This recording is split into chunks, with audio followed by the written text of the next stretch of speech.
Hello and welcome back to another episode of the Superdoc Insights, where we explore the deeper emotional, mental, and professional challenges we face in our journey. Today, I want to start with a story that happened recently in the ICU while treating a morbidly obese patient. If you have ever treated an obese patient, you will know that it's not just the disease that's the issue, but everything around it becomes more complicated. The imaging, the procedures, even moving them safely for a scan or a treatment, everything takes more efforts, and the risk of complications are so much more higher.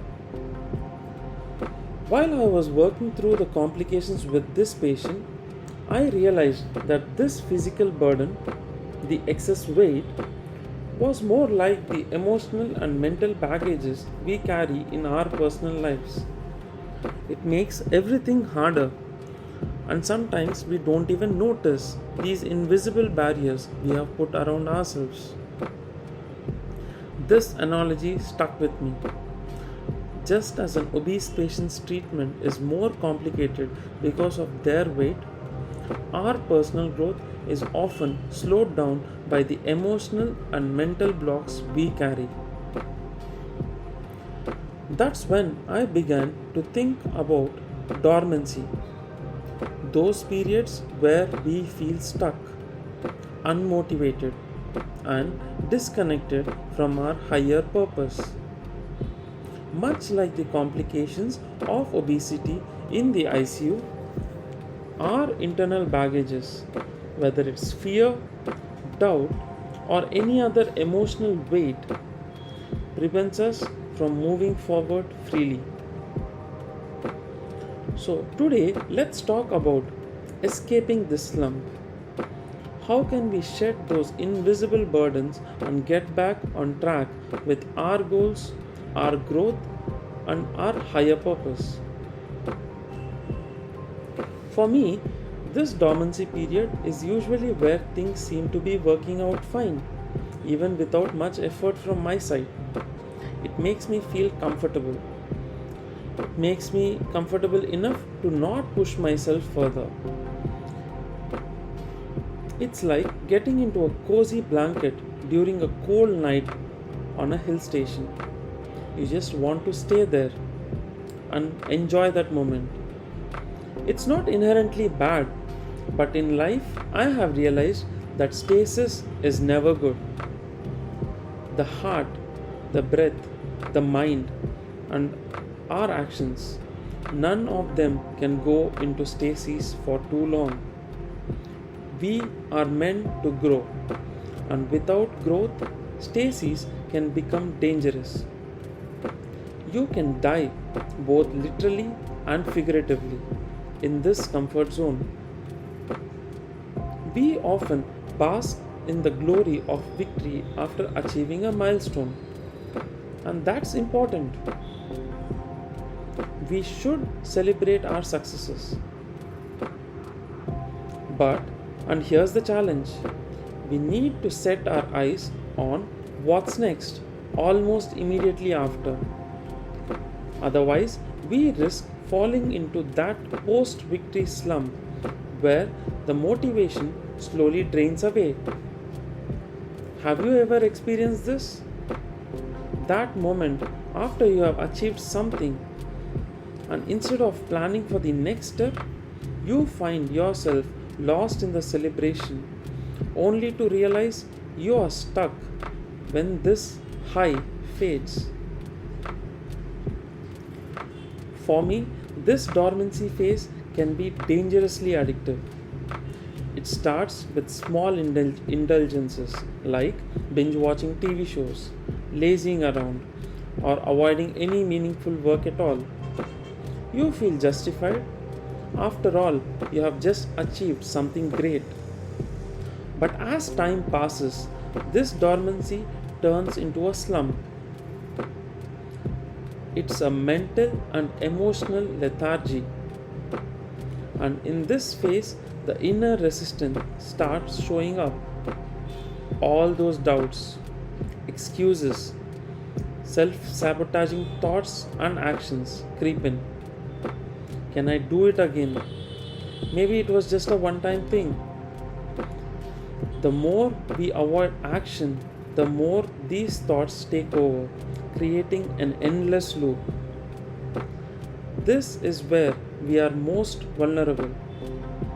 In this phase, any external trigger, whether it's a setback at work, a personal issue, or even something minor, can pull us further down. Just like how an obese patient becomes more fragile and vulnerable to complications, we too become emotionally fragile during this slump.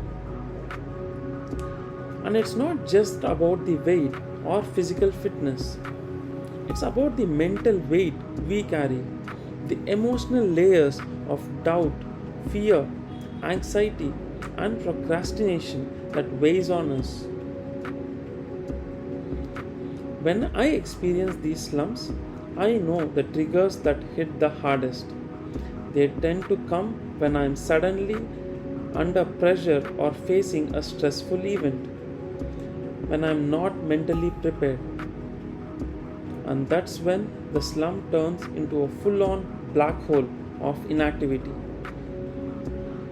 It's like life starts dictating terms for me, and I'm just reacting without any direction. The more I allow myself to stay in this state, the harder it is for me to pull myself out of it. It's like trying to move a patient who is stuck in a complicated cycle of obesity related issues. Everything takes more effort. But there is hope. I have learned that the solution to this slump isn't just motivation or willpower. It's about aligning yourself with your higher purpose. When I was learning critical care medicine, I didn't set my goal just for the getting a degree. I knew that my purpose was bigger than that. It was about helping as many patients as I could with personalized evidence based care. The degree was just a milestone, and there would be many more milestones ahead. This is the key. We must align our goals with our higher purpose. The way, even after we achieve one milestone, we already have our eyes on the next. This leads to progressive growth without the slump in between. I have realized that just like physical obesity, there is something I call a mental obesity. It clouds your mind, creates a mental fog, and makes everything harder than it should be. You start doubting yourself, avoiding challenges, and justifying why it's okay to stay where you are. Have you ever felt this? Have you ever experienced a time where the mental load just weighed you down so much that it was hard to even take a simple action? That's what I'm talking about. And just like an obese patient in the ICU, the more the weight we carry, mentally and emotionally, the harder it is to see clearly and move forward. For me, the solution was to align my actions with my higher purpose. I started working not just for short term goals but for bigger missions. It's what keeps me going even when the getting gets tough. And it's what's keeping me from falling into that slump over and over again. I have also learned to introspect during these periods. Instead of avoiding my inner fears or doubts, I now face them head on. I ask myself, what's causing this slump? What invisible mental or emotional weight am I carrying that's holding me back? I would encourage you to do the same. Introspect. Think about the mental and emotional burdens you might be carrying and what they are costing you in your personal and professional growth. So, that's where I will leave you today. Remember, the invisible weight we carry, whether it's mental or emotional, affects everything we do. And the only way to escape this slump is to align ourselves with a higher purpose. Face our inner challenges and keep our eyes on the next milestone. If you have found yourself in dormancy phase, or if you are feeling weighed down by mental or emotional burdens, I hope today's episode has given you some insight into how you can start shedding that weight moving forward. Until next time, keep growing, keep reflecting, and keep working towards your higher purpose. You have got this.